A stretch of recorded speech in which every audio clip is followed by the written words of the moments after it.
طب والله بجد انا محرجة منكم من كتر ما انتوا وحشيني ومش عارفة انزل لكم اي فيديوهات لاني كنت مشغولة في حاجات تانية.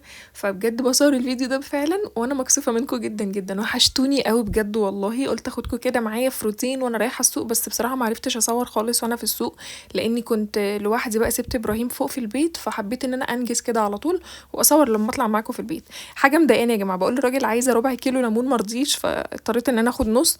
وانا بصراحة مش دايما قاعدة في البيت، فيا رب الليمون ده ما يبوظش مني. فقولي لي طريقة حفظ الليمون انتي بتعمليها ازاي، لاني بلاقيه ضرب في التلاجة. جبت كده حاجات بسيطة بس كانت ناقصاني في البيت، كمون، 7 بهارات، كيس شعرية. عايزة اقول لكم كمان جبت المرة دي البهارات بأسعار أقل ما كنت بجيبها، لأني برضو برجع ألاقيها مسوسة. فقلت لا، أنا مثلا بدل ما أجيب ب20 هجيب الحاجة الواحدة ب10. بصوا هنا يا جماعة، ال7 بهارات اللون اللي تحت غير اللون اللي فوق خالص، لأني ديت يعني الحبة اللي تحت كان من عطار غير من العطار اللي قبل كده، يعني فاهمني. بس هنا كمان قلت ازود في الكمون، قلت ازود في توابل كده معينه. دخلت يا جماعه بص في التلاجة لقيت برضو القوطه، رغم ان انا يعني بحتفظ بيها بطريقه معينه، الا ان المره دي لقيتها خلاص هتبتدي تضرب. فقلت لا، انا هطلعها كده الحقها اشوف ايه اللي هتحتاج صلصه وايه اللي هتحتاج مثلا ان انا اسيبها للسلطه عادي. وايه اللي كمان اترمى، عايزه اقول لكم في اترمى اكتر من واحده. بس كده. وكمان جبت صابون مواعين، عارفين حسيت ان انا مش مستحمله ان انا اجيب الصابون اللي انا على طول بجيبه معاكو ونعمله مع بعض اللي هو 8 كيلو. لقيت نفسي لا، انا عايزه اجيب اللي هو السايب الجاهز ده، عشان بصراحه ماليش خلق والجو حر اصلا. غير طبعا ابراهيم، انتوا عارفين السن بتاع ابراهيم يا جماعه.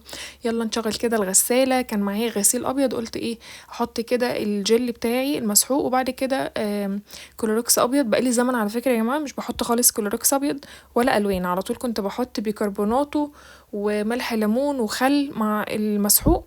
بس قلت بقى ايه، يعني حسيت ان الكلوروكس عامه وحشني. طبعا هنا كنت خلاص مش قادرة وعايزة اشرب اي حاجة، قلت اشرب كده على طول كوفي ميكس. وبعد كده دخلت على شوربة الخضار. الغدا بتاعي النهاردة كان شوربة خضار وفراخ. هو مش فراخ يعني، بصوا هقولكوا حاجة، انا مطلعة من الفريزر على اساس ان هي فراخ.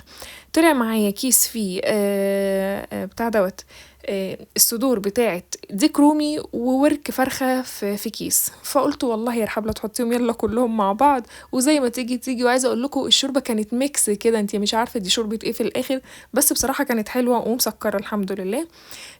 طبعا هنا حطيت التوابل اللي انتوا عارفينها بتاعت الفراخ او بتاعت الديك الرومي. وبعد كده غسلت العنب بالطريقة اللي انا بحبها، اللي هو يا جماعة بتفرطيها كلها وبتغسلي حباية حباية، انا كده بصراحة.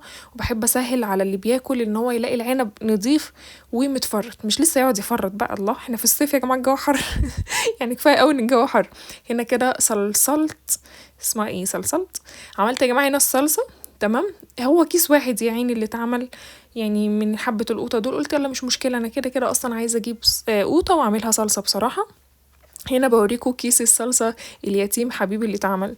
دخلت بعد كده بقى ايه على شوربة الخضار. حسيت ان انا يعني انا كنت ناوي اعمل لجوزي محشي، قال لي لا مش قادر، اعمل لنا حاجة خفيفة لان احنا بقالنا فترة عند مامته وما شاء الله هي كانت عمالة تاكلنا وتزغطنا فاهمين.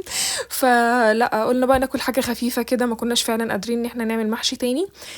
بس كده، ده فيديو بسيط قصير كده، يا رب يكون خفيف وحلو. وتوحشتوني جدا، ما تنسوش تصلوا على النبي، وبإذنك يا رب مش هغيب عنكم تاني أبدا.